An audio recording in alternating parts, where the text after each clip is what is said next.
اس کے بعد جو ہے وہ واپس سے پڑھیں گے، واپس سے پڑھیں گے.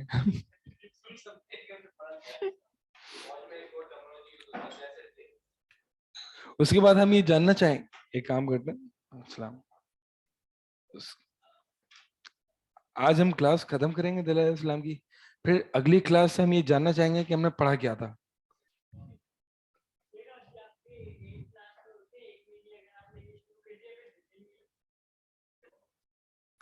نہیں، انشاءاللہ اگلی کلاس میں ہم کچھ اچھی چیزیں کریں گے. اگر آج ختم ہو گیا، ہمارے پاس کتنی کلاسز بچیں گی؟ 6. تو آپ کو نیا ٹاپک سٹارٹ کرایا جائے یا پھر اسی چیز کی اپلیکیشن کرائی جائے؟ کیا شیخ خیال ہے؟ جو مباحث رہ گئی تھی وہ کمپلیٹ کروا دیجیے گا، وہ جو معتزلہ موبائل والی بھی. جو مباحث رہتی ہیں جی، معتزلہ والی بھی اور فلسفی والی بھی، جو آپ کہہ رہے تھے کہ وہ اصل میں وہ دیکھیں وہ مدارس وغیرہ کے لیے ڈیزائن کی گئی ہیں. ٹھیک ہے، میں یہاں پہ اگر آپ کو پوچھنی ہے تو الگ سے آپ مجھ سے پوچھ سکتے ہیں. عموماً میں سب کو سمجھاؤں گا تو کچھ ایڈوانس لیول کی باتیں ہیں جو نہیں آئیں گی. ٹھیک ہے، اس کے لیے بہت ساری پہلے چیزیں پڑھنی پڑیں گی. تو میں آپ کو ایک ساتھ اتنا لمبا لے کے چلوں، اس سے بہتر ہے کہ آپ کو ہم آرام سے پڑھائیں جب ہم 5th ایئر میں ملاقات کریں گے انشاءاللہ. ہاں، تو میں ان کو سمجھا رہا تھا. مجھے نوٹس دیتے ہیں.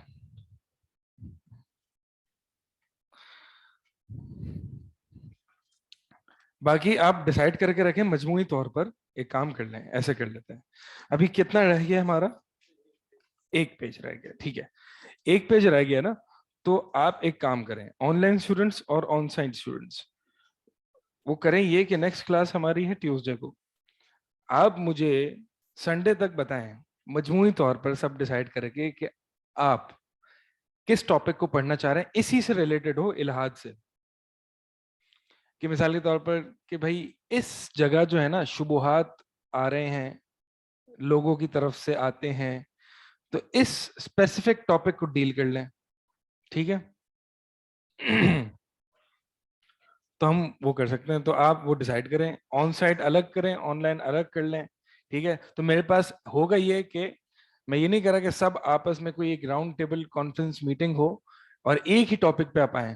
مثال کے طور پر آن سائٹ میل اسٹوڈنٹس آپ ڈیسائیڈ کر لیں، ایک ٹاپک آپ کی طرف سے آ جائے گا. آن سائٹ فیمیل اسٹوڈنٹس وہ ڈیسائیڈ کر لیں، ایک ٹاپک وہاں سے آ جائے گا. آن سائٹ آن لائن میل اور اسی طرح آن لائن فیمیل. تو ہمارے پاس تقریباً 4 ٹاپکس آ جائیں گے. تو اس میں ہم انشاءاللہ بات کر لیں گے.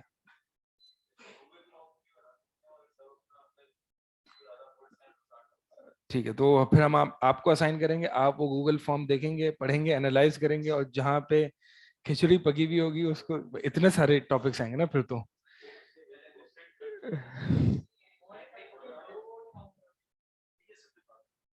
ڈی ایس ایم پہ بات کریں. چلو ایک تو بھی آئے نہیں، اب پہلے آپ وہ کریں. ٹھیک ہے، جیسے کہ مثال کے طور پر ایک ٹاپک یہ بھی ہو سکتا ہے کہ کیا آج کے جو علماء ہیں وہ ان ٹاپکس میں فیل ہو چکے ہیں، ذرا اس بارے میں ہمیں بتائیں. ٹھیک ہے، کیا ان مسائل کو حل نہیں کر پا رہے علماء، یا مطلب مثال دے رہا ہوں. ٹھیک ہے، اس طرح کے الہادی یعنی ایتھیسٹک سیکولرسٹک لبرل ایشوز پہ ہم بات کر لیں. اب جیسے کہ مجھے زین نے بتایا تھا کہ کچھ ہی دن پہلے، ایک ہفتہ پہلے ایک سوشل میڈیا پہ کنٹروورسی چلی تھی کہ کون ہے وہ کرکٹر، محمد رضوان.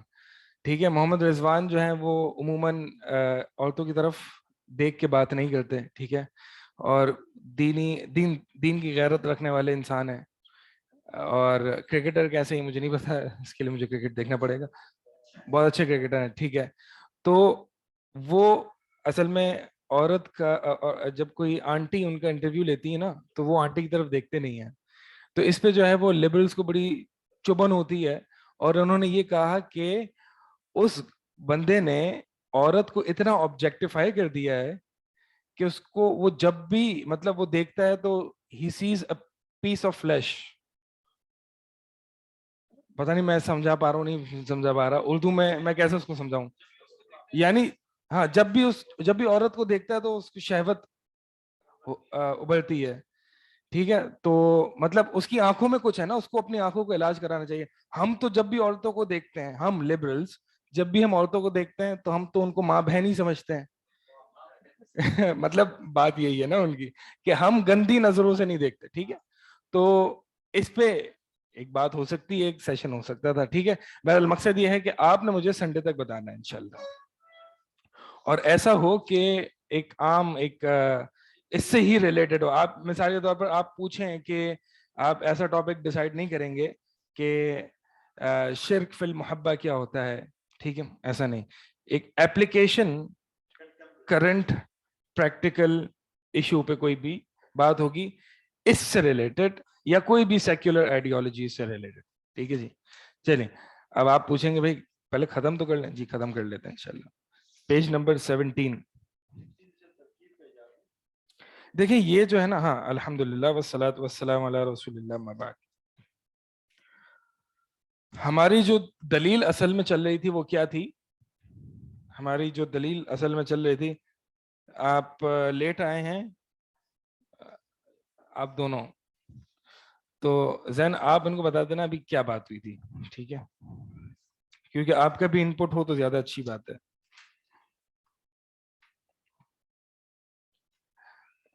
اچھا جناب, تو ہم نے قرآن کی حقانیت کی دلائل ہم دیکھ رہے تھے. قرآن کی حقانیت کے دو دلیلیں ہم نے دیکھی تھی, ٹھیک ہے. ایک دلیل سے ایک نتیجہ ثابت کیا اور اس نتیجے کو دوسری دلیل کا مقدمہ بنایا تھا. صحیح یاد آ رہی ہے بات؟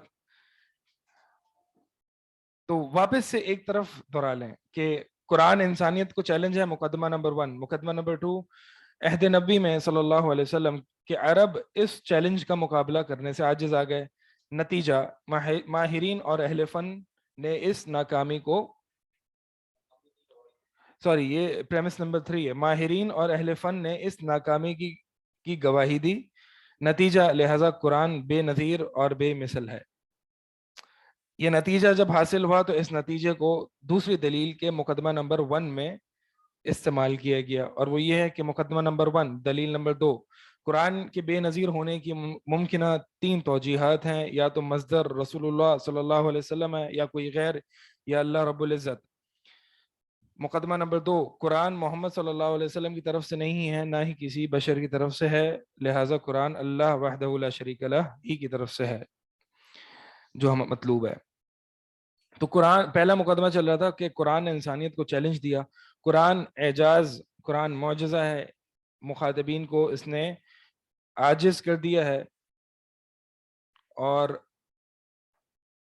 لغوی اعجاز جو ہے وہ 4 طرح کے, اور میں نے بتایا تھا قرآن جو اعجاز ہے وہ لغوی اعتبار سے بھی اعجاز ہے, اور موضوع یعنی ٹاپک یعنی کانٹینٹ کے اعتبار سے بھی اعجاز ہے. لغوی اعتبار سے جو اعجاز ہے وہ 4 قسم کا ہے. الفاظ کا اعجاز, اس کی مثال ہم نے لاسٹ کلاس میں پڑھی تھی. پھر دوسرا جو ہے وہ ترکیب کا اعجاز, ترکیب کا اعجاز, ٹھیک ہے. اس میں یعنی سینٹنس سٹرکچر ایسا ہے, اور میں نے اس کی مثال بھی آپ کو لاسٹ کلاس میں دی تھی, یوم نقول لجہنم حل امتلأت وتقول حل من مزید, ٹھیک ہے. یہاں پہ ایک دوسری مثال لکھی, وَلَكُمْ فِي الْقِصَاصِ حَيَاتٌ, ٹھیک ہے. یہ مطلب مقصد سمجھانا یہ کہ ترکیب کا اعجاز کیا ہوتا ہے. لاسٹ کلاس میں اس کی مثال دی تھی, اس کو یاد رکھیں.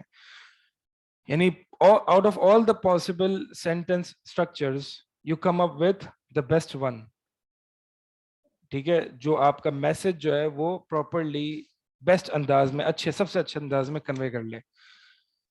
پھر اس کے بعد تیسرا جو لغوی اعجاز میں آتا ہے اسلوب کا اعجاز. دیکھیں پیج نمبر 16 میں اسلوب کا اعجاز. دیکھیں ایک بات پہلے یہ سمجھیں کہ اسلوب جو ہوتا ہے, کہ اگر میں کوئی بات آپ سے کر رہا ہوں, ٹھیک ہے, یا تو اپنی اس بات انفلوئنس کرنے کے 2 طریقے ہوتے ہیں. ایک تو ریشنلی اپنی بات کو منوا لوں, عقلی طور پر اپنی بات کو آپ سے منوا لوں. دوسرا طریقہ یہ ہے کہ اپنی خطابت میں انفلوئنس اور جوش اور وجدان ایسی ہو کہ آپ کے انٹویشن جاگ جائے, آپ کا جو ہے وہ ایموشنز جاگ اٹھیں, ٹھیک ہے. تو یہ انسان کے لیے یہ انسان کے لیے ممکن نہیں ہے کہ ایک ہی سینٹنس میں اس دونوں انسان کی چیزوں کو ایڈریس کرے. انسان دیکھیں, انسان کے پاس عقل ہے اور انسان کے پاس ایموشنز بھی ہیں. دو طریقوں سے میں آپ کو بات سمجھا سکتا ہوں, یا تو ایموشنل کر دوں, آپ کو جذباتی کر دوں, آپ میری بات سے انفلوئنس ہو جائیں گے, یا پھر خاص ٹھوس فلسفیانہ عقلی منطقی دلیل دوں آپ کو, اس پہ بھی آپ ہو جائیں گے. لیکن زیادہ بہتر کیا ہے, کیونکہ انسان جو ہے, انسان صرف عقل کا پتلا تو نہیں ہے, انسان کے اندر انٹویشنز ہیں, ایموشنز ہیں, ٹھیک ہے.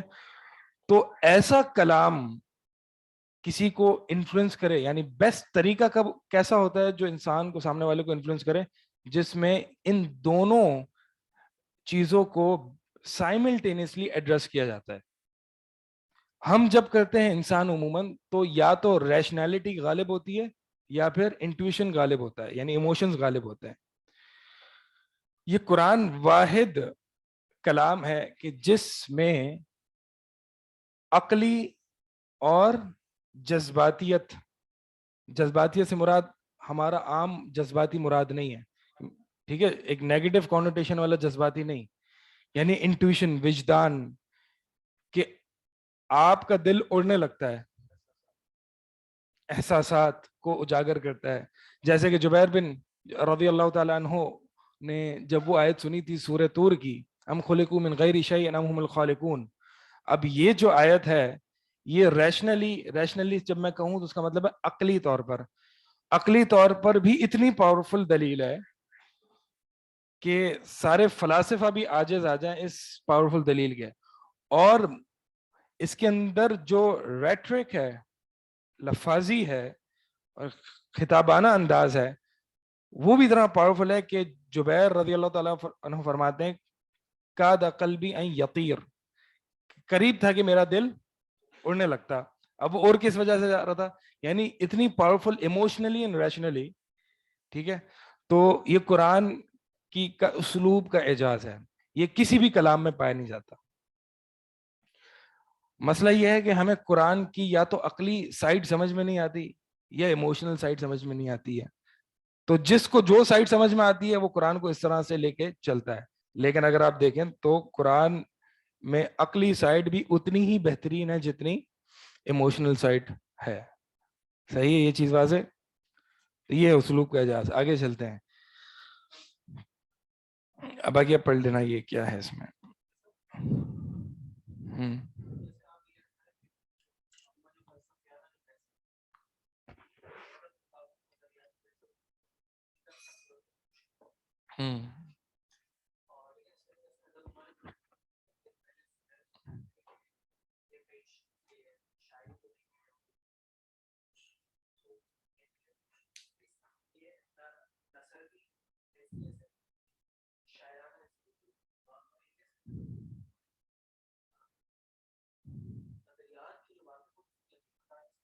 جی ایسا ہی ہے. آپ دیکھیں نا, میں جو لکھ رہا ہوتا نا, مقدمہ ایک مقدمہ دو, کتنا ڈرائی انداز ہے یہ, ٹھیک ہے, اتنا سوکھا انداز ہے نا. یہ صرف جس کے دماغ میں فلسفیانہ کیڑا ہوتا ہے نا اس کو ہی مزہ آتا ہے.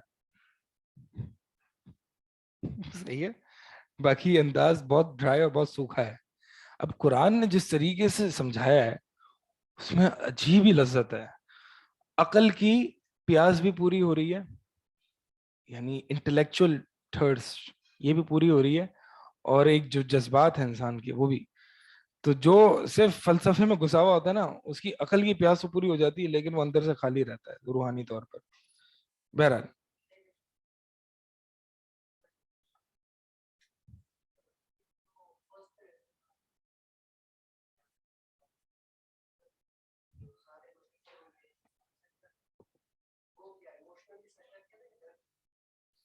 نہیں, وہ ایک یعنی ایسا تھا کہ ان پر ایک کلام کا اثر ایسا تھا کہ انہوں نے وہ اپنے آپ کو کنٹرول نہیں کر سکے اور سجدہ کر لیا انہوں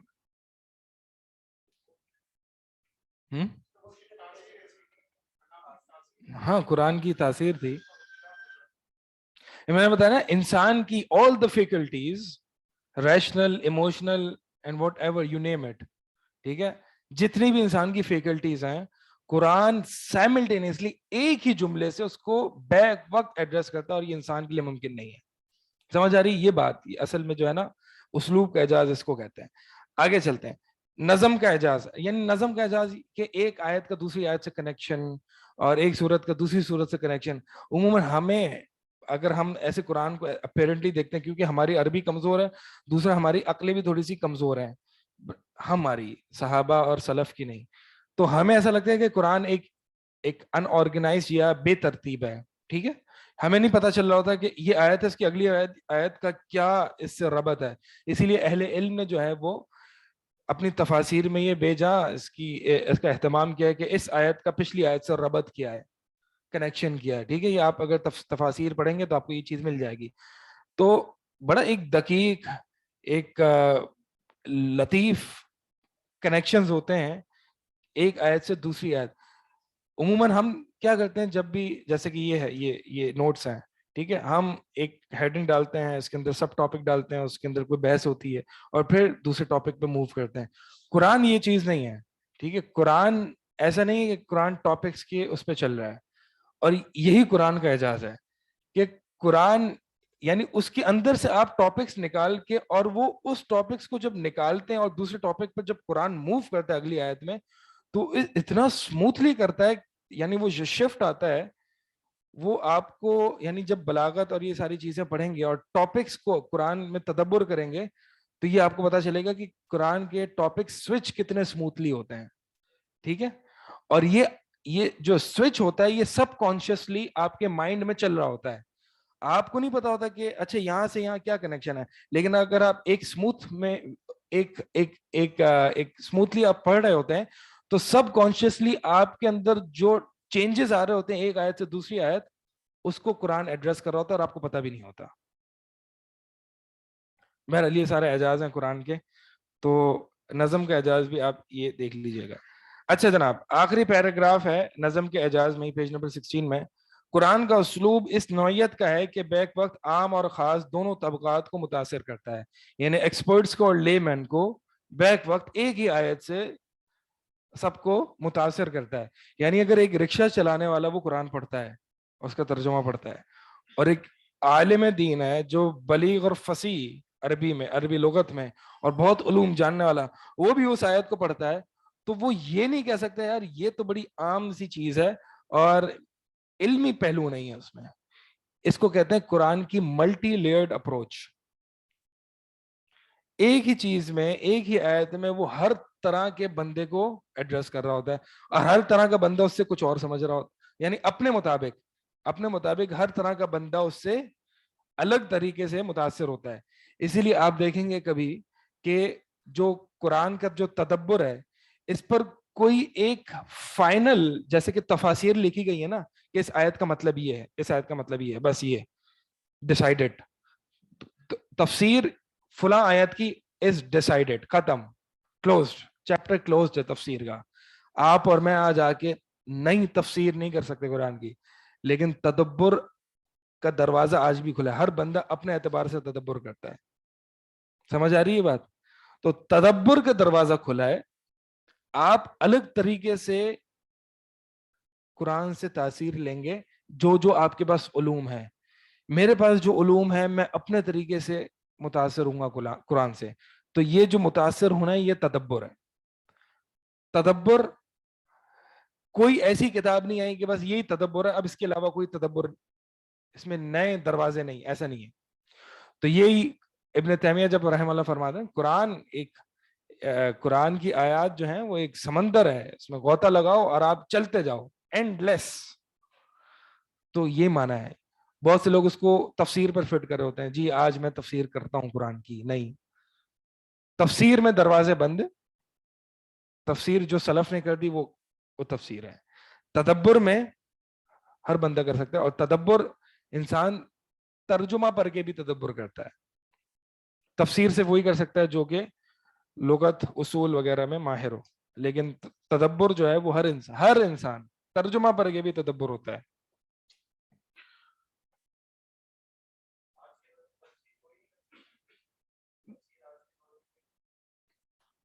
نئی نہیں کر سکتا, اپنی طرف سے نئی تفسیر لا رہا ہے کہ مثال کے طور پر ایک آیت ہے, سلف نے اس کا معنی متعین کر دیا یہ ہے, ٹھیک ہے, اب کوئی آ جائے اور کہے کہ نہیں یہ معنی ہے آیت کا, بالکل سلف کو کانٹرڈکٹ کر رہا ہے, تو هو ليس بشيء, یہ اختلاف غیر معتبر ہے, اس کو ہم مانیں گے ہی نہیں. دیکھا, یعنی آپ یہ کہہ رہے ہیں کہ جو تفسیر میں معین معنی ہو چکا ہے اس میں ہم تدبر کر سکتے ہیں, کوئی نیا تدبر نہیں کریں گے. نہیں, مثال کے طور پر آپ کو تدبر کی مثال دیکھیں, آپ مثال کے طور پر کہ کیف تتقون ان کفرتم یوما یجعل الولدان شیبا, اور اس دن سے کیسے بچو گے, وہ دن جو بچے کو بوڑھا کر دے گا, ٹھیک ہے, اس کی کوئی بہت زیادہ ڈیٹیل تفسیری ضرورت ہے نہیں, لیکن اس پہ تدبر بہت زیادہ ہو سکتا ہے. کیسے ہو سکتا ہے عثمان بھائی اس پہ؟ یعنی اس آیت کو میں نے پڑھ لیا, بار بار پڑھ رہا ہوں, بار بار پڑھ رہا ہوں, جب پڑھتا ہوں نیا پہلو نکلتا ہے اس میں, یعنی نئے طریقے سے میں اثر انداز ہوتا ہوں. ورنہ تو آپ کوئی بھی کتاب اٹھا لیں, کوئی بھی کتاب اٹھائیں, آپ ایک دفعہ پڑھیں گے, دو دفعہ پڑھیں گے, بور ہو جائیں گے, یار یہ تو آتا ہے. لیکن یہ قرآن کی ایک ایسا اعجاز ہے کہ اس کو جب جتنی مرتبہ پڑھیں گے اتنی مرتبہ رونا بھی آئے گا, اور عجیب ایک تاثیر اندر سے ایک حرکت پیدا ہوگی, ٹھیک ہے. تو اس دن کیسے ڈرو گے جس دن بچہ بوڑھا ہو جائے گا, عام سا معنی ہے, اس میں کوئی بہت زیادہ تفاسیر نہیں چاہیے, لیکن اس پر آپ تدبر کیسے کریں گے, اس کو میں الفاظ میں بیان نہیں کر سکتا. یعنی آپ اس سے آپ کے اندر کون سی فیلنگز اجاگر ہوں گی اس کو پڑھ کے, یہ ہر بندہ اپنے اعتبار سے اس کو دیکھ سکتا ہے. ہاں, اب مثال کے طور پر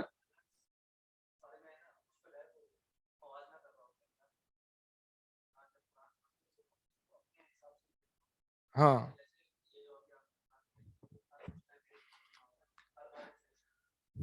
ہاں, مطلب انسان یہ سوچے گا کہ اس کو یہ فیلنگز ہیں, میں ان کو الفاظ میں بیان نہیں. تدبر اسی لیے علماء نے اس کا اتنا اہتمام نہیں کیا. جو آج بھی جو کتابیں لکھی جاتی ہیں وہ اصول التدبر ہے, تدبر کیسے کیا جاتا ہے. اس آیت کا تدبر کیا ہے وہ بھی کچھ علماء نے الفاظ میں, لیکن سلف میں ہمیں یہ کتابیں نہیں ملتی, کیونکہ تدبر ایک جو ہے وہ ایک پرسنلائزڈ لیول پہ ایک اجتہاد ہے, ٹھیک ہے.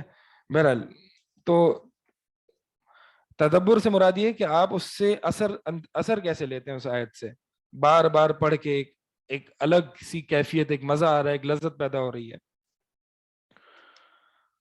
تو اگر قرآن کا اسلوب اس نوعیت کا ہے کہ بیک وقت عام اور خاص دونوں طبقات کو متاثر کرتا ہے, ٹھیک ہے. اگرچہ متکلمین, مغربی سائنس و فلسفہ سے مرعوب حضرات نے تکلف اور قرآنی آیت کی کھینچا تانی کر کے اپنے مضمون سے قرآن کو ثابت کرنے کی بھرپور کوشش کی ہے. اب دیکھیں ملٹی لیئرڈ اپروچ میں نے جب کہا نا, تو اس کا مطلب یہ نہیں ہے کہ اب ہو ہی رہا ہے کہ جی دروازے کھلیں, ٹھیک ہے کھلیں, ہر بندہ اپنے اعتبار سے نئے نئے انکشافات قرآن سے کر رہا ہے, جی ہاں کر رہا ہے. تو اب ہو ہی رہا ہے کہ ایک نیورولوجسٹ آتا ہے, قرآن سے نیورولوجی ثابت کر رہا ہے. ایک فلسفی آتا ہے, قرآن سے فلسفہ ثابت کر دیتا ہے. سائنٹسٹ آتا ہے, قرآن سے سائنس ثابت کر دیتا ہے. اینتھروپولوجسٹ آتا ہے, قرآن سے اینتھروپولوجی ثابت کر دیتا ہے, ٹھیک ہے. فیمنسٹ آتا ہے, وہ بھی فیمنزم بھی ثابت ہو جاتی ہے. تو بھئی کیا چل رہا ہے؟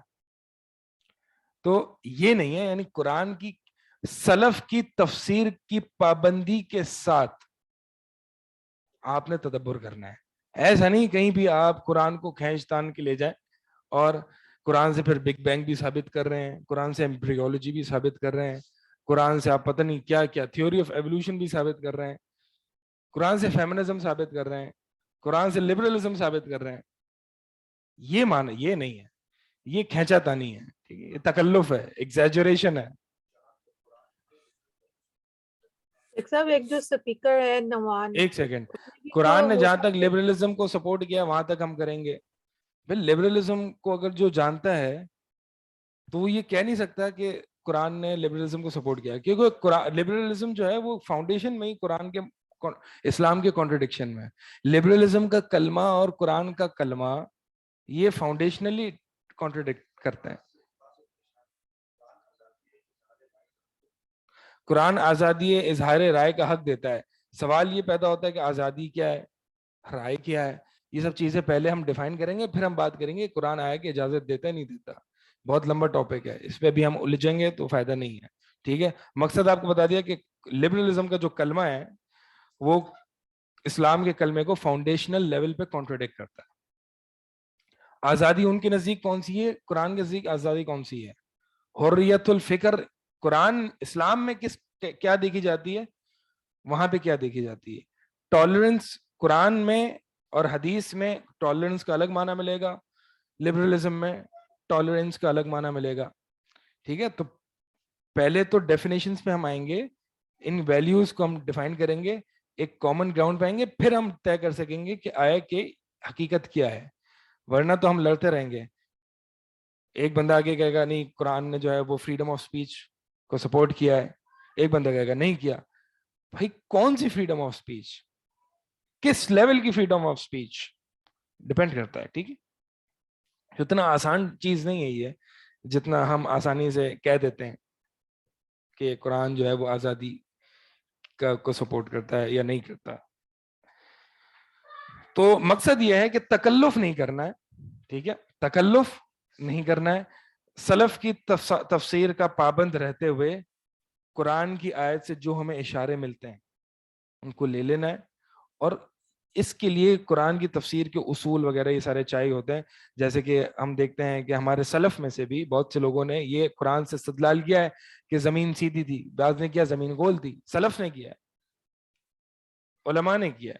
ٹھیک ہے, تو اس کی کیا حیثیت ہے, اور یعنی یہ سب جو ہے وہ انشاءاللہ سائنس اور اسلام میں ہم جو ہمارا اگلا یا اس سے اگلا ہوگا, جب انشاءاللہ ہوگا تو ہم پڑھ لیں گے. تفسیر کا باب بند ہو گیا, تفسیر نہیں کر سکتا کوئی اپنی طرف سے. ٹھیک ہے, تفسیر ایسی ہے جیسے کہ صحابہ نے کی, بس الگ سے کوئی تفسیر نہیں لا سکتا. ایسی تفسیر جو کہ کانٹراڈکٹ نہیں کرتی سلف کو تو پھر غلط نہیں ہے.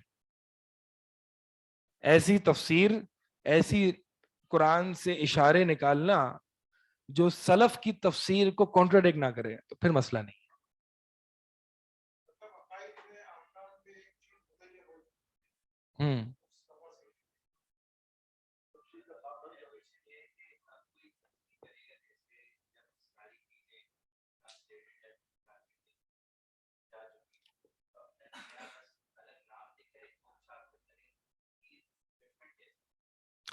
ابھی تو یہی آپ جتنی دیکھیں آج کل کے دور میں جو تفاسیر ملتی ہے نا, جو لوگ لکھ رہے ہیں وہ ایک ترتیب دے رہے ہیں بس. امام قرطبی نے یہ کہا, امام ابن کثیر نے یہ کہا, ایک کمپائلیشن, آرگنائزیشن, اچھی صورتوں میں یہ سب ہو رہا ہے. ٹھیک ہے, یہی ساری چیزیں جو ہیں وہ ہو رہی ہیں. باقی ایک نئی تفسیر تو گامدی صاحب ہی لا سکتے ہیں, یا انجینئر مرزا صاحب لا سکتے ہیں. ٹھیک ہے, یا اور بہت سارے ہیں وہ لا سکتے ہیں, باقی تو ضرورت نہیں ہوتی تفسیر کرنے کی. ٹھیک ہے, تفسیر سعد یہ سب سلف کی تفاسیر ہیں. کسی نے سلف کی تفاسیر کو اختصار کیا ہے, کسی نے سلف کی تفاسیر میں کچھ پوائنٹس اس کی وضاحت کی ہے. ٹھیک ہے, اب دیکھیں نا آپ, حدیث کی کتابیں لکھی جا چکی, بخاری, مسلم وغیرہ. ابھی حدیث پر کیا کام ہو رہا ہے؟ شروحات ہو رہی ہیں, ایکسپلینیشنز ہو رہی ہے, کمپائلیشن ہو رہی ہے, آرگنائزیشن ہو رہی ہے, یا پھر امام البانی کا حکم لگ رہے ہیں وغیرہ وغیرہ. کوئی ایسا بھی نہیں آ رہا کہ حدیث کی ایک نئی کتاب, کیونکہ یہ سب ہو گیا. ایسا ضرور ہو رہا ہے کہ حدیث میں جیسے کہ عبد الرحمن اعظمی نے الجامع الکامل لکھی ہے, اس میں انہوں نے یہ دعویٰ کیا ہے کہ جتنی صحیح حدیث ہیں ان کو انہوں نے جمع کیا. اب وہ بھی جمع, compilation and organisation, that's it. ٹھیک ہے, یہ سب ہو رہا ہے, ایک نئی چیز نہیں آ رہی.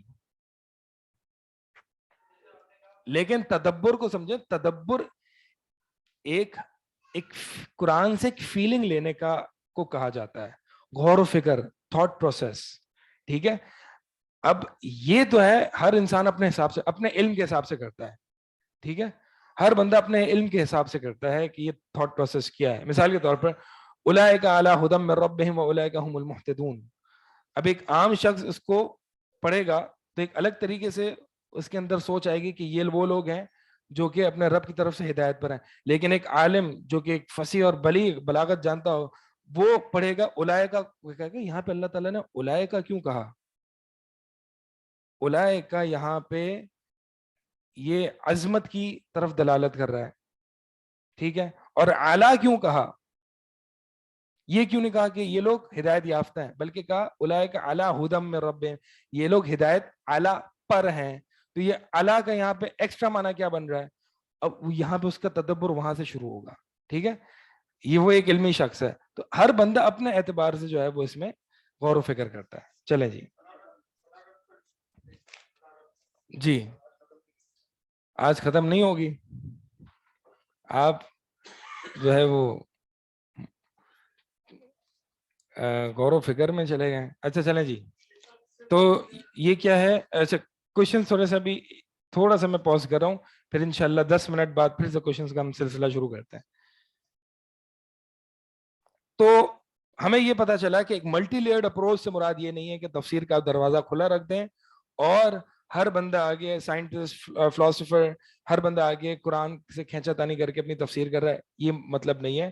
بلکہ ملٹی لیئرڈ اپروچ سے مراد یہ ہے کہ ایک تدبر میں ملٹی لیئرڈ انسان جو ہے وہ اس میں ہوتا ہے, ٹھیک ہے. تو قرآنی آیت کی کھینچا تانی کر کے اپنے مضمون سے قرآن کو ثابت کرنے کی بھرپور کوشش کی, بلکہ اپنے اپنے فن کے تعلق سے قرآن کے اعجاز کا دعویٰ بھی کر دیا, جو کہ صحیح نہیں ہے. سائنسی اعجاز کی حقیقت لیول 3 قرآن اور سائنس, جو کہ ابھی ہم نے لکھا بھی نہیں ہے, لیکن ہمارے پاس اس کے آئیڈیاز موجود ہیں. ہم نے لکھا نہیں ہے کیونکہ میں نے کہا پہلے تو یہ تو پڑھ لیں, پھر جو ہے وہ آگے لکھ لیں گے اس کو بھی, جو کہ لیول 3 میں ہم پڑھیں گے. لیول 2 تو یہ کون سا لیول ہے, لیول 2. لیول 1 بھی آپ لوگوں نے نہیں پڑھا, جو کہ اسلام اینڈ ماڈرنٹی ہے, ٹھیک ہے.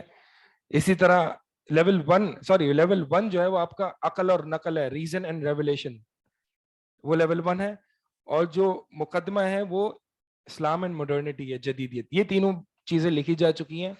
تو میں نے کہا پہلے تو یہ ہم 3 پڑھ لیں گے, پھر انشاءاللہ جب لیول 3 آئے گا تو ہم دیکھ لیں گے ابھی لکھنے میں کیا جاتا ہے.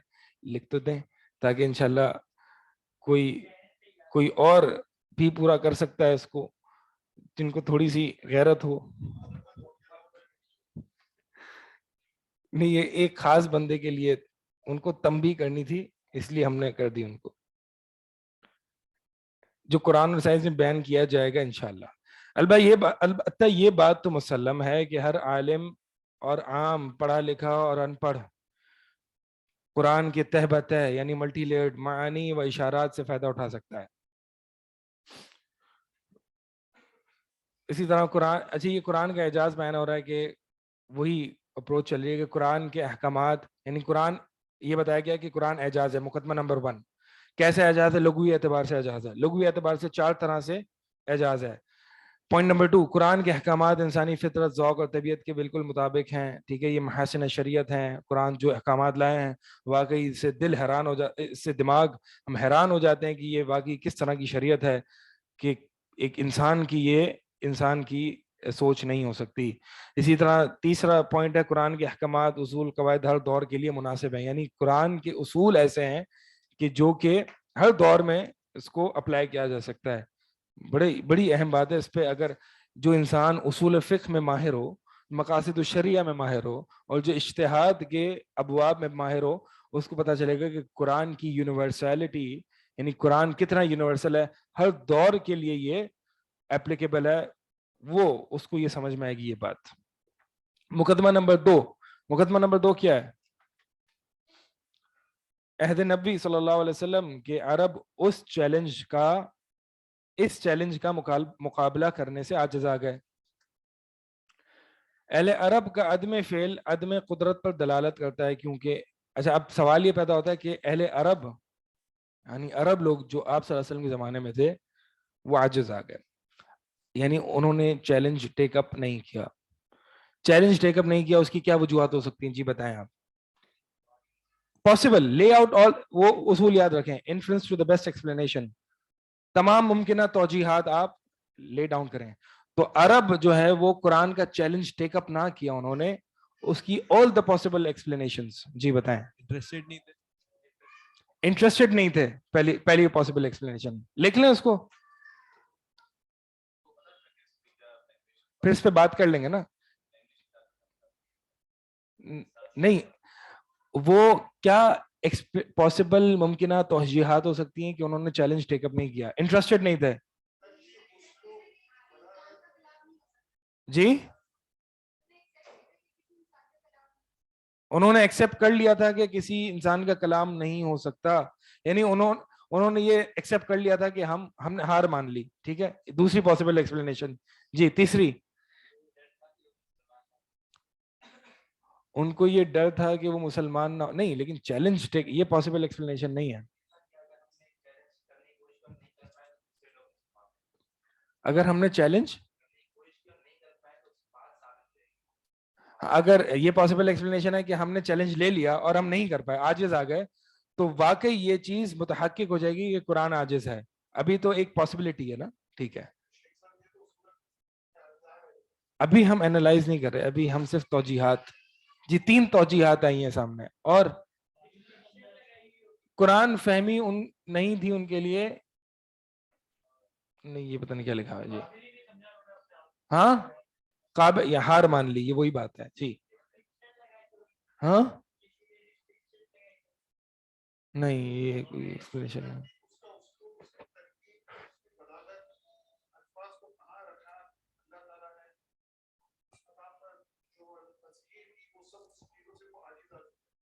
وہی بات ہوئی نا, ہار مان لی, عاجز آ گئے تھے, ہار مان لی.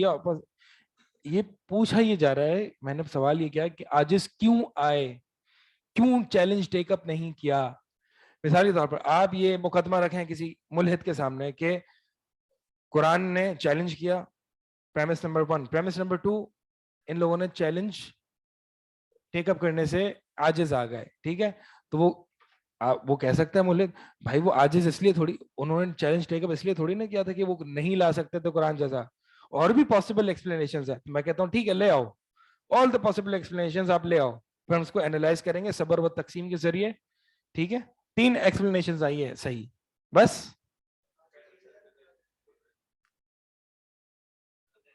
وہ ہار مان لی, ہار مان لی. بار بار آپ لوگ اسی پہ گھوم رہے ہیں.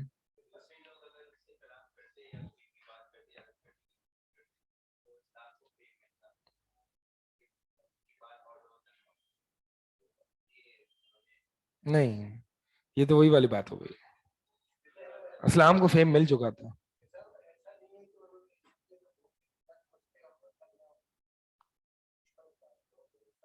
نہیں وہ تو یہ بات ہے نا کہ ایمان کیوں نہ لائے.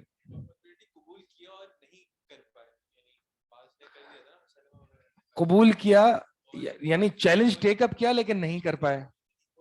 یہ صرف ایک کا دکا سے مثالیں ملتی ہے, الفیل والفیل. وہ بے وقوف قسم کے لوگ تھے, جو واقعی جو جاننے والے تھے نا انہوں نے ٹیک اپ نہیں کیا تھا, کسی نے ٹیک اپ نہیں کیا.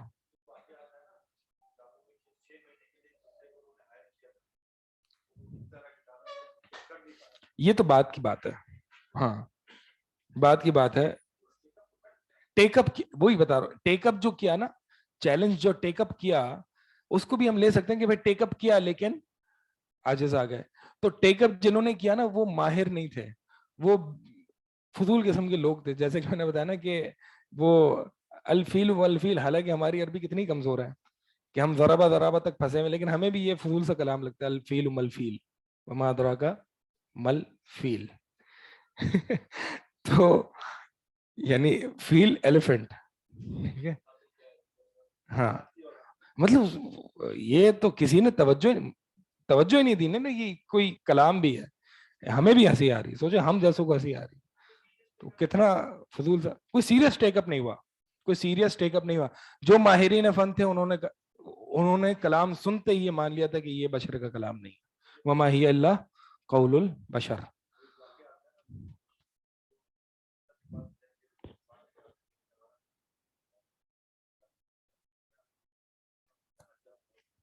جی جی جی وہی تو. جی ساری پاسبل ایکسپلینیشنز جو ہیں وہ آ گئی ہیں. چلے ہم یہاں پہ بھی پڑھ لیتے ہیں کیا ہے یہاں پہ پاسبل ایکسپلینیشنز. تو ان کا مد مقابل یعنی ان کا مقابلہ نہ آنے کی مندرجہ ذیل توجیحات ممکن ہے. پہلی، چیلنج کا سامنا کرنے کے اسباب قوی نہیں تھے، یعنی ان کے پاس ٹولز نہیں تھے، ویپنز نہیں تھے. پاسبل ایکسپلینیشن تو ہے، ان کے پاس ویپنز نہیں تھے کہ وہ چیلنج کو لے. اور ویپن نے صورت میں کیا ہے؟ عربی فصاحت بلاغت. ٹھیک ہے، یہ پاسبل ایکسپلینیشن ہے. ٹھیک ہے. دوسری ایکسپلینیشن، عزم کے باوجود کوئی عوارض یعنی کوئی مسئلہ پیش آئے ہوں جس سے ان کی قدرت اور وسائل اثر انداز ہوئے ہوں. ٹھیک ہے. تیسرا، اسباب قوی ہونے کے باوجود تصرف الہی نے انہیں اس کام سے مشغول رکھا. آپ کا جو پوائنٹ تھا نا ذہن کہ وہ انٹرسٹڈ نہیں تھے، وہ پوائنٹ نمبر 2 میں آ جائے گا. ٹھیک ہے، کہ وہ انٹرسٹڈ نہیں تھے. اس کو بھی اینالائز کریں گے اسپیسیفکلی. تو پہلا پوائنٹ کیا ہے کہ چیلنج کا سامنا کرنے کے اسباب قوی نہیں تھے. ایسا تھا، ان کو عربی نہیں آتی تھی، عربی میں بلیغ نہیں تھے. ان کے پاس سب سے زیادہ جو ٹولز تھے نا وہ ان کے پاس ہی تھے. پوری ہسٹری میں سب سے زیادہ ٹولز ان کے پاس تھے. یعنی ٹول کیا تھا؟ عربک. تو ایسی بات نہیں ہے. دوسری بات، انٹرسٹڈ نہیں تھے. او بھائی، انہوں نے جہاد کی، انہوں نے اپنے بیوی بچے داؤ پہ لگا دیے محمد صلی اللہ علیہ وسلم کی دعوت میں کو بجھانے کے لیے. یریدون لیطفئوا نور اللہ بافواہہم واللہ متم نورہ ولو کرہ الکافرون. تو انہوں نے ہر جہاں کوشش کی، منہ سے، ہاتھوں سے، پاؤں سے، ہر طرح کی کوشش کی کہ اور اپنے بچے، اپنی جانیں داؤں پہ لگا دی، جنگیں کی. اگر یہ صرف قرآن جیسی ایک صورت لانے پر قادر ہوتے تو سب اتنی ساری پنچایت کرتے؟ وہ نہیں کرتے. تو یہ بات تو ہے نہیں کہ انٹرسٹڈ نہیں تھے. حالانکہ عرب وہ قوم ہے جو حمیت میں بہت آگے ہے. یعنی ان کی غیرت، ایک نفسانی غیرت بہت ہے. جیسے کہ ہمارے یہاں جس کو ہم کہیں تو وہ ایک پٹھان ہے. کون ہے یہاں پہ پٹھان کون ہے؟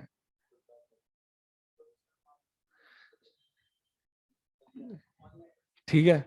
تو ایک غیرت ان کی عربوں میں بہت.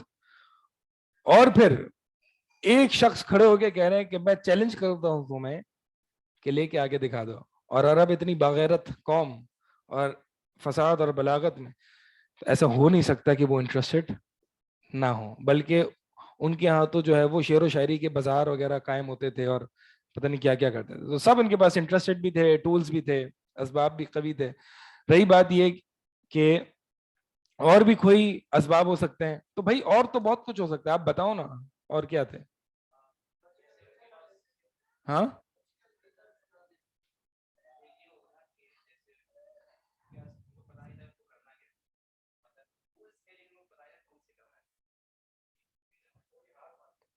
ٹولز سے ٹولز پتہ ہے نا کیا کرنا ہے، قرآن جیسا کلام لانا ہے بس. ایک سوال ہے کہ اگر وہ ایک کلام لا کے پیش کرتے ہیں تو ہم کیسے بولیں گے کہ مطلب وہ پیرامیٹر یا وہ ضابطہ کیا ہوگا جس پہ ٹیسٹ کیا جائے گا؟ مائک میں سوال کرنا. مائک پہ ہی ہے، وہ چل نہیں رہا ہے. اچھا، سوال یہ ہے کہ بھائی اگر وہ ایک کوئی کلام لاتے ہیں اور دعویٰ کرتے ہیں کہ میں قرآن جیسا کلام لے آؤں، اب وہ سٹینڈرڈ کیا ہے، وہ KPI کیا ہے، وہ کیا معیار ہے جس پر آپ یہ ڈیسائیڈ کریں گے کہ قرآن جیسا ہے یا قرآن جیسا نہیں ہے. ٹھیک ہے. تو وہ معیار جو ہے وہ ایکسپرٹس ہیں. وہ معیار کیا ہے؟ ایکسپرٹس ہیں. وہ میں اور آپ نہیں. ایکسپرٹس یعنی جو عربی لغت میں ماہر ہیں وہی بتائیں گے کہ یہ اس جیسا ہے یا نہیں ہے. اول تو یہ وہ لائے نہیں. مطلب آپ دیکھیں کہ وہ اتنا عاجز آ گئے تھے کہ آپ مثال کے طور پہ یہ کوئی مطلب آپ کوئی مائنڈ بلوئنگ چیز دیکھتے ہیں نا، کوئی کر رہا ہے. ایک تو یہ کہ آپ یہ کہیں، آپ یہ تصور کریں ہاں یار یہ میں کر سکتا ہوں اور میں ٹرائی کر لوں شاید ہو جائے. لیکن آپ کے سامنے اس نے وہ کام کیا ہے کہ آپ دیکھتے ہی کہتے ہیں میں نہیں کر سکتا. تو عرب کے ساتھ یہی ہوا تھا کہ جب قرآن انہوں نے سنا تو دیکھتے ہی پہچان گئے کہ یہ ہماری طاقت نہیں ہے، تو ٹرائی اسی لیے نہیں کیا. ٹھیک ہے. تو ایکسپرٹس کا ٹرائی نہ کرنا، وہ ایکسپرٹس ہے. ایکسپرٹس کا ٹرائی نہ کرنا یہ اس بات کی دلیل ہے, یہی معیار ہے. مائک دے مائک. یہ والی آرگیومنٹ اگر ہم کسی کافر یا کسی کو بھی دیے کہ یہ اس کی طرح کچھ بنا نہیں سکتے قرآن کی طرح, اور پھر وہ پوچھے اسٹینڈرڈ کیا, اور ہم بولے ایکسپرٹ ہے, پھر بولے گا بھائی آج کل کے سارے عربک لینگویج کے ایکسپرٹ تو مسلمان ہیں, تو پھر تم یہ بول رہے ہو کہ ایکسپرٹ. آگے آ رہا ہے, آگے پڑھ لیتے ہیں. اچھا جناب, تو چیلنج پہلی پاسبل ایکسپلینیشن کیا تھی کہ چیلنج کا سامنا کرنے کے اسباب قوی نہیں تھے, یعنی ٹولز نہیں تھے, یا پھر اسباب سے یہ بھی لے لیں کہ وہ انٹرسٹڈ نہیں تھے, یعنی ان کے پاس کوئی گڈ ریزن نہیں تھا کہ وہ چیلنج کو ٹیک اپ کریں. ٹھیک ہے, دونوں یہاں پہ آتے ہیں. جی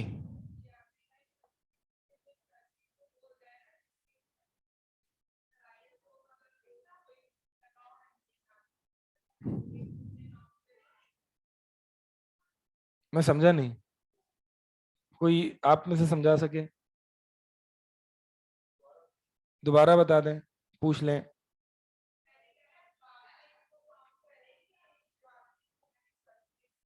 ہاں یہی میں نے بتایا.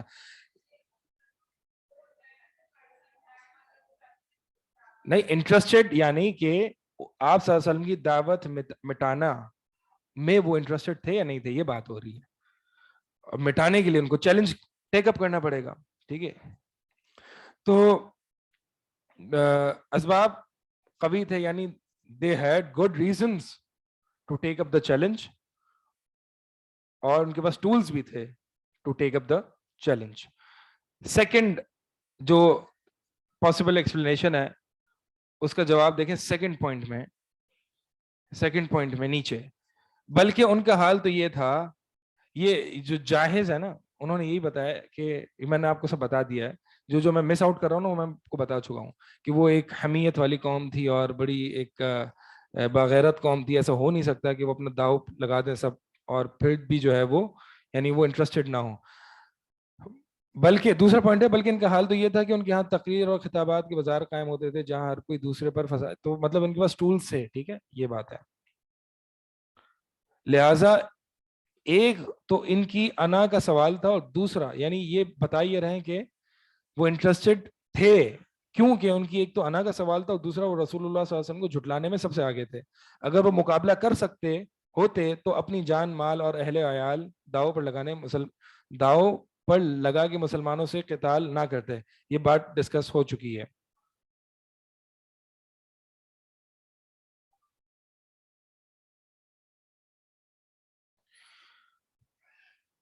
یہ احتمال اس وقت ممکن ہے جب کسی جگہ یہ منقول ہو کہ انہوں نے قرآن کی مثل کوئی کلام بنانا شروع کیا ہو, یا کم از کم یہی منقول ہوتا کہ ان میں سے کسی نے ارادہ کیا ہو. تو یعنی مقصد یہ کہ ارادہ بھی نہیں کیا, کسی نے ارادہ بھی نہیں کیا تھا, ٹرائی بھی نہیں کیا انہوں نے, سوائے بعض بے وقوف ہو گئے جنہوں نے کوشش کی, جس پر عقلا ہم جیسے عقلا بھی ہنستے ہیں.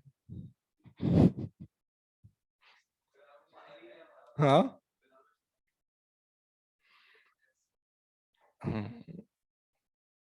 ہے. اچھا جی, انٹرسٹڈ نہیں تھے, یا یہ کیا کہتے ہیں مطلب مصروف تھے اس لیے چیلنج نہیں لے پائے, یہ بھی ہو سکتا. بھائی کیا مطلب کیا چیلنج لیں؟ تو بھائی کس چیز میں مصروف تھے, ان کے مشاغل کیا تھے؟ لوگوں کو قرآن سننے سے روکنا, رسول اللہ صلی اللہ علیہ وسلم اور صحابہ کو تکلیفیں پہنچانا, مسلمانوں سے قتال کرنا, آپ پر طرح طرح کے مسترب القاب لگانا, یہ سب مشاغل قرآن کے پیغام اور اس کے نور کو بجھانے کی کوشش نہیں تھی تو کیا تھی؟ یہی تو مشاغل تھے ان کے. تو اگر صرف چیلنج کو ٹیک اپ کر لیتے اور ایک آیت لے آتے تو سب یہ سب جو ہے وہ اپنے ان کی جو بھی مقاصد تھے وہ پورے ہو جاتے ہیں.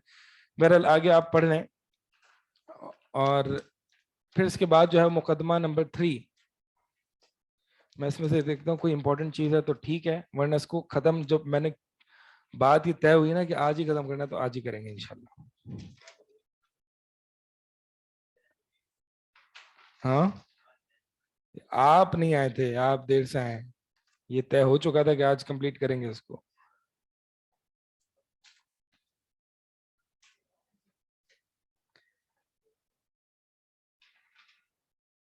جی اب آپ کی جو بات ہے نا اس میں کہاں ہے, اس میں یہ ایک اعتراض آ سکتا ہے کہ بھائی کہنے, یعنی آپ دیکھیں آخری پیج میں مقدمہ نمبر 4 اور 5 کی ہیڈنگ میں کہنے والا کہتا ہے کہ یہ تو ہم نے تسلیم کر لیا کہ قرآن معجز اور بے مثل اور بے نظیر ہے, لیکن اس سے یہ کہاں ثابت ہوتا ہے کہ قرآن اللہ کی طرف سے ہے, کیونکہ مخلوق کا کلام بھی تو بے نظیر ہو سکتا ہے. مثال کے طور پر شیکسپیئر کی جو آپ کی جو پوئمز ہیں اور ایکسٹرا آرڈنری جو اس کی فساد اور بلاغت ہے, اس جیسا کلام تم شیکسپیئر جیسا لے کے آؤ, تم لا سکتے ہو؟ جی لا سکتے ہو آپ شیکسپیئر جیسا؟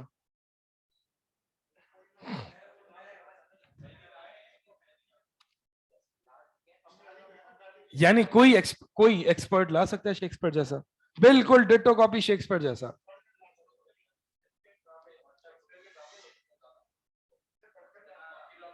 علامہ اقبال جیسی شاعری کوئی لا سکتا ہے؟ غالب جیسی کوئی لا سکتا ہے؟ بھائی بات یہ نہیں ہو, دیکھیں مقصد پوائنٹ کیا ہے, پوائنٹ یہ ہے کہ بات یہ نہیں ہو رہی کہ اقبال جیسی ہی شاعری چاہیے, بات یہ ہو رہی ہے اقبال کے ٹکر کی شاعری چاہیے, یہ بات ہو رہی ہے. ٹھیک ہے, یہ تم کوئی بھی اقبال جیسی شاعری نہیں لا سکتا, کیونکہ اقبال کے اپنے تصورات ہیں اور اس نے اپنا ایک ٹولز استعمال کیے ہیں. ٹھیک ہے, اب مثال کے طور پر ہاں یہاں پہ ٹکر کی بات ہو رہی ہے. اب یہ جو ہے مطلب یہ تو کوئی ڈیٹو کاپی تو کوئی بھی کسی کا کچھ نہیں لا سکتا. میں نے جو لکھا ہے نا اس کی بھی ڈیٹو کاپی نہیں ہو سکتی, حالانکہ یہ کوئی وہ نہیں ہے, لیکن کوئی بھی اس جیسی بات, اس جیسا سینٹنس سٹرکچر جو میں نے یہاں پہ لکھا ہے وہ سینٹنس سٹرکچر کوئی بھی نہیں لا سکتا. لیکن مقصد یہ کہ اس کے ٹکر کا یا اس سے بڑھ کے لا سکتا ہے, یہ بات ہے. تو وہ آپ کو مغالطہ کرتے ہیں, یعنی وہ اعتراض کرتے ہیں کہ ٹھیک ہے تم قرآن کو بے نظیر اور بے مثل کہتے ہو, تو شیکسپیئر جیسا تم بنا کے دکھا دو, یا کوئی ایکسپرٹ بنا کے دکھا دے کہ میں کہوں کہ یہ تو واقعی شیکسپیئر کی شاعری ہے. تو ہم کہیں گے ہمارا یہ دعویٰ ہے ہی نہیں. آپ بے شک قرآن سے مختلف سینٹنس سٹرکچر اپنائیں, لیکن ایکسپرٹس اس پہ یہ حکم لگائیں کہ یہ قرآن کی ٹکر کا کلام ہے, اور یہ نہیں ہوا. اچھا اب اگلا اعتراض آ سکتا ہے جو کہ آپ کا ہے, کیا تھا؟ اعتراض یہ تھا کہ اگر کوئی ہم نے یعنی آرگیومنٹ کسی کافر کو دی, پھر اس نے بولا کہ یہ آرگیومنٹ کس بولے, ہم نے بولا کہ جو ایکسپرٹ ہے وہ بولیں کہ یہ ٹکر کا ہے, ٹھیک ہے, اگر نہیں بولے تو نہیں ہے, یہ اسٹینڈرڈ ہے. پھر وہ بولے لیکن جو تمہارے جو ایکسپرٹ ہیں زیادہ تر مسلمان ہیں, ٹھیک ہے, اور پھر اگر وہ 1 لاکھ کی دے دے کافر ایکسپرٹ کا اوپینین کہ ٹکر کا ہے, کیونکہ وہ بائسڈ ہوگا, تو پھر ہم اس کا پھر کیا جواب دیں گے؟ اگر وہ کہیں کہ تمہارے ایکسپرٹ سارے مسلمان ہیں, تو اولین جو ایکسپرٹس, میں نے یہ بتایا اولین ایکسپرٹس کون تھے؟ مشرکین مکہ, وہ تھے نا. تو ان کی شہادت تو قبول کرو. چلو ان کی شہادت قبول نہیں کرتے تو کم از کم ان کی نااہلی تو قبول کر لو نا, کہ وہ لے کے ہی نہیں آئے. اتنا بڑا چیلنج دینے کے باوجود وہ ایسا کلام نہیں لے کے آئے. تو ایکسپرٹس تو سب سے پہلے وہ تھے. لیکن پھر ہم لوگ یہ بول سکتا ہے کہ پھر یہ ہسٹوریکل ایویڈنس ہے, ایسا نہیں ہے کہ ٹیسٹیبل اب کر سکتا ہے, اب ہم اب فالسیفائی نہیں کر سکتے, پھر آپ تو پھر ہسٹری کے اوپر جا رہے ہیں.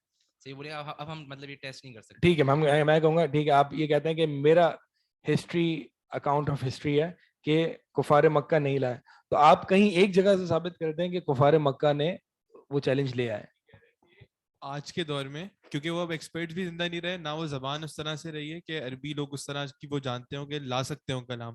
اس ٹائم کے لیے چیلنج نہیں, اس طرح کی عربی جان سکتے ہیں, وہی جاننے کی کوشش کی جاتی ہے. دروس البلاغ, کیا بات کریں اس آپ, طرح کی تو نہیں ہے اس نا, طرح کی یہ جو جتنے آلات ہیں, ہم تلخیص المفتاح یا دروس البلاغہ یا نحو صرف یا جتنی بھی اس طرح کی چیزیں پڑھتے ہیں, یہ اس دور کی عربی یا متنبی کے شاعر کو پڑھتے ہیں, تو اس دور کی عربی کو پہنچنے کی کوشش کرتے ہیں. اور آج بھی ایسے لوگ بہت موجود ہیں جو اس دور کی عربی بہت اچھے طریقے سے جانتے ہیں. لیکن اس ٹائم پہ تو ایک جو ایکسپرٹس موجود تھے نا نان مسلم جن کو چیلنج دیا گیا, ہاں آج ایکسپرٹس ہے ہی نہیں. پہلے اس نے ایکسپرٹ بننا پڑے گا عربی کا, پھر اس نے عربی لانی پڑے گی, اور پھر مسئلہ ہے کہ سارے جو عربی جاننے والے ہیں وہ خود بھی ہاں. تو میں نے پچھلی کلاس میں بتایا تھا کہ ضروری نہیں آپ ایکسپرٹ بنے, ایکسپرٹ کی ایک اتھارٹی بھی ہوتی ہے نا, اس پر ریلائی کر لیں. کیا آپ سائنٹسٹ کی بات تبھی مانتے ہیں جب آپ خود تجربہ کرتے ہیں یا پھر اس پر ریلائی کر لیتے ہیں. ٹھیک ہے, آپ کہیں نہیں یہ تو سائنٹسٹ کہہ رہے ہیں نا, کوئی جو ہے وہ آپ کا کیا کہتے ہیں فلاسفر آ کے یہ کہے گا تو پھر میں مانوں گا. تو ایکسپرٹس کی یعنی یہ اس کو کہتے ہیں آرگیومنٹ فرام اتھارٹی. ٹھیک ہے, یہ ایکسپرٹس کی اتھارٹی, یہ آرگیومنٹ فرام اتھارٹی, یہ ہر فیلڈ آف نالج میں چلتی ہے اور وہ یہاں پہ بھی چلے گی. تو لیکن شیخ وہ جیسے وہ بولے گا کہ چیلنج ہم نے بولا کہ اتھارٹی والی چیز کی بات کی, تو وہ ہے نا بول رہا ہے کہ مسلمان ہے تو بائسنس ہو سکتا ہے. صحیح, تو اس کو مطلب وہ بولے گا کہ بائس ہو سکتے ہیں اس لیے بول رہے ہیں کہ ٹکر کا نہیں ہے. پھر ہم نے اس کو جواب دیا کہ اس زمانے میں جو کفار مکہ تھے, میں نے شاید پچھلی کلاس میں مثال دی تھی ایک مستشرق کی, آپ تھے, وہ کافر تھا, وہ کافر تھا, اور حال کی مثال دی تھی, وہ ہمارے شیخ نے سنائی تھی ایک, کہ انہوں نے یہی بات کہی تھی کہ یوم یعنی جنت بھر گئی, اس کو آپ جتنے پاسبل سینٹنس اسٹرکچرز میں لا سکتے لے آئیں. ایک مستشرق کو کہا تھا. اس مستشرق, اور یہ تو آج کے بہت سارے اورینٹلسٹ کی شہادت موجود ہے, آپ کے کتب پڑھیں آپ, شہادت موجود ہے کہ واقعی جنہوں نے عربی پڑھی ہے. آپ کو کیا لگتا ہے کہ یہ سارے ایکسپرٹس جو ہیں وہ مسلمان ہیں؟ یہ وہ تحفۃ الاشراف جو ہے, نہیں کون سی وہ ہے, معجم ہاں, اس جو حدیث کے پورا ایک انڈیکس ہے, وہ پتہ کس نے تیار کی ہے؟ مستشرق نے. مستشرق وہ ہوتے ہیں جو یہودی یا نصرانی یا دوسرے ریلیجن سے تعلق رکھتے ہیں, جنہوں نے جو اتنی حدیث اور قرآن اور عربی جانتے ہیں نا, جتنی ہم سب مل کے بھی نہیں جانتے ہوں گے, اتنا جانتے ہیں وہ. اور ان کی شہادتیں موجود ہیں ان کی شہادتیں. آپ کہیں گے تو میں ریفرنس لا سکتا ہوں, بہرحال اس کتاب میں یہ ریفرنس بک نہیں تھی اس لیے نہیں لایا ہوں, لیکن مستشرقین کی شہادت. تو ایکسپرٹس صرف مسلمان نہیں ہیں, بہت سارے اورینٹلسٹ جو ہیں وہ ایکسپرٹس موجود ہیں. ٹھیک ہے, تو آپ ان کو لگا, اب وہ کہیں بھائی یہ تو یہ بھی تو ہر کوئی پھر باعث ہے, تو وہ ایسے لوگوں سے پھر بحث نہ کریں. ہاں, پھر یا تو پھر اگر کم از کم ایکسپرٹس کی, مسلمان ایکسپرٹس کی اتھارٹی پہ ریلائی نہیں کرنا, تو آپ بن جائیں. اس بحث کا نتیجہ یہ ہے کہ یہ برہان ہے, اللہ کا کلام ہے, اللہ موجود ہے, اللہ اکیلا ہے, واحد ہے, اس کے ساتھ السلام علیکم کوئی معبود برحق ہے, اس کے ساتھ شرک نہیں کیا جا سکتا, اور اس نے جو قرآن نازل فرمائی ہے وہ برحق ہے, اور جو رسول بھیجے ہیں محمد صلی اللہ علیہ وسلم یہ برحق ہے. السلام علیکم رحمۃ اللہ وبرکاتہ. ایک سیکنڈ جی, آپ سوال کر رہی ہیں سسٹر؟ جی شیخ, بعض جگہوں سے یعنی کافر قوم ہے, ان سے یہ سوال آتا ہے بار بار کہ آپ قرآن کے جس طرح دوسری قوموں کی کتابیں ہیں وید وغیرہ, تو اس میں ہر چیز چیپٹر وائز آپ کو مل جائے گی, جیسے مریم علیہ السلام کے بارے میں ہو یا پھر دنیا کے تعلق سے ہو یا آخرت, جو بھی ان لوگ کی کتابوں میں ہے وہ چیپٹر وائز ملتا ہے. اور آپ کی قرآن اس طریقے سے ہے کہ ایک جگہ نماز کا ذکر ہے, ایک جگہ موسیٰ علیہ السلام کا قصہ شروع ہو رہا ہے, اور دوسری جگہ ان کی بچپن کی باتیں ہو رہی ہے, کہیں کچھ کہیں کچھ کہیں کچھ. تو اس طرح جو ہے آپ کے قرآن میں ہر چیز ایک واقعہ شروع ہوتا ہے, دوسرا شروع ہو جاتا ہے, تو اس طرح ایک انڈیکس کے ٹائپ میں قائم نہیں ہے. تو یہ قرآن کا اعجاز کیسے ہوا؟ اس طریقے کے جو ہے شبہات تو وہ لوگ ڈالتے ہیں, تو ان کو کس طریقے سے یعنی تسلی بخش جواب دیا جا سکتا ہے؟ میں نے یہی قرآن اس کے کا اعجاز جواب دیا تھا نا نظم کے اعجاز میں. میں نے بتایا تھا کہ یہ تو ہمیں نہیں پتا ہوتے قرآن کے روابط, ورنہ مفسرین نے جو ہے وہ ہر آیت کا پچھلی آیت سے ربط, بلکہ ہر سورت کا پچھلی سورت سے ربط جوڑا ہے. ٹھیک ہے, اور میں نے آپ کو بتایا کہ یہ جو ایک آیت سے دوسرا آیت میں جو ٹاپک چینج ہوتا ہے وہ آپ پڑھیں مفسرین کو, تو یہ ایک سب کانشیس افیکٹ پیدا کرتا ہے. اگرچہ آپ جب ایک ٹاپک سے دوسری ٹاپک موو کرتے ہیں, آپ کو کانشیسلی نہیں پتا ہوتا کہ میں ایک ٹاپک سے دوسرے ٹاپک پر موو کر رہا ہوں, لیکن سب کانشیسلی آپ اندر سے ایک آپ کو یہ پتا ہوتا ہے کہ ایک ٹاپک سے آپ دوسرے ٹاپک کی طرف موو کر رہے ہیں, اور اس کے ایک الگ فائدے ہوتے ہیں. ٹھیک ہے, بہرحال یہ سب جو ہے وہ اہل علم نے لکھا ہے. اگر ہمیں سمجھ میں نہیں آ رہا,